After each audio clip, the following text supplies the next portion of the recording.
I know some of you get nervous following up after a networking event. So this video is going to be all about how to follow up after an event and feel cool about it. All right, I'm Ashley Brooke Strand, your Holy Spirit, Jesus-loving business mentor, where we focus on networking and neuroscience, and I'm your biggest cheerleader to stepping into your God-given version of leadership and influence. Okay, how to follow up after a networking event, whether this is in person or virtual. First thing on the list here, before leaving an event, if you're able to ask the 2 to 5 contacts that you met, which I talk about in my other video, ask them, what is the best way to reconnect with them? So email, text, Instagram, what is the best way? LinkedIn, and say, hey, what's the best way to reconnect with you? I'd love to reconnect at some point in the future. Okay, that's how you get their information. There's also a really cool way where you can just say, hey, what's your area code? 480, and you can just shoot them a text right then and there so you have at least their phone number. All right, mucho importante, you must follow up within 48 hours. Now, I'm not saying all is lost if you don't, but I'm telling you, people are busy and they forget. So you need to follow up within 24 to 48 hours maximum. Put their name and number in whatever contact information you got in some sort of CRM. I don't even care if your CRM is a notebook. Honestly, I've been an entrepreneur for 13 years and I can never seem to get the digital, CRM stands for contact manager system, some sort. I literally just keep most of it in a notebook. I know I should get more organized than this, but I do have an email list, so I think we're good.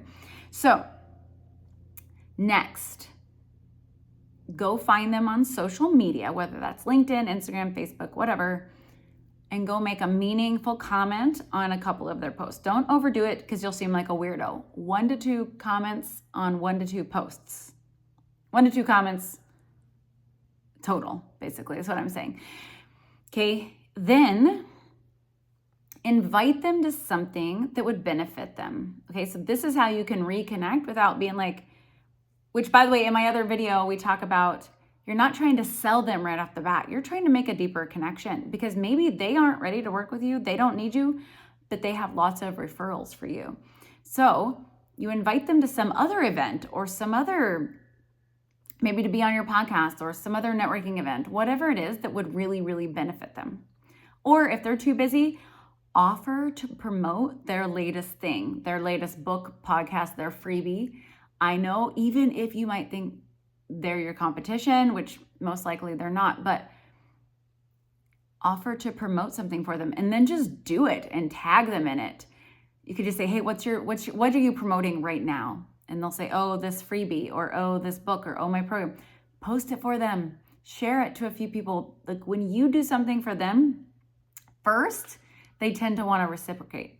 Okay, last but not least, after you have served them in that way and you've reconnected, you've made the posts on Instagram, you've followed up in the last 48 hours, within 48 hours saying it was so great to meet you, whatever it was, right? Then you go for the ask. But the ask is, do you know anyone that needs what I offer? And when you go for the side side offer, not instead of offering it to them, right? Nobody wants to be sold directly most of the time. So you say, do you know anyone that might need what it is I offer, right? Whatever your product or service is. Go for the ask because you've already made meaningful comments, promoted something for them, invited them to something. Go for it. But just be cool about it, right? Like remember that you want to keep the spotlight on them and how awesome you think they are. Okay? All right, down in the comment or down in the below is my links to either mentor with me, to join our She Speaks Up networking. It's community, masterminding, Q&A, all with other Christian entrepreneurs and big dreamers. So we have that. I have affiliate products. You'll see it all. But until then, I hope you're doing amazing. Get out there and trust that the Holy Spirit will guide you.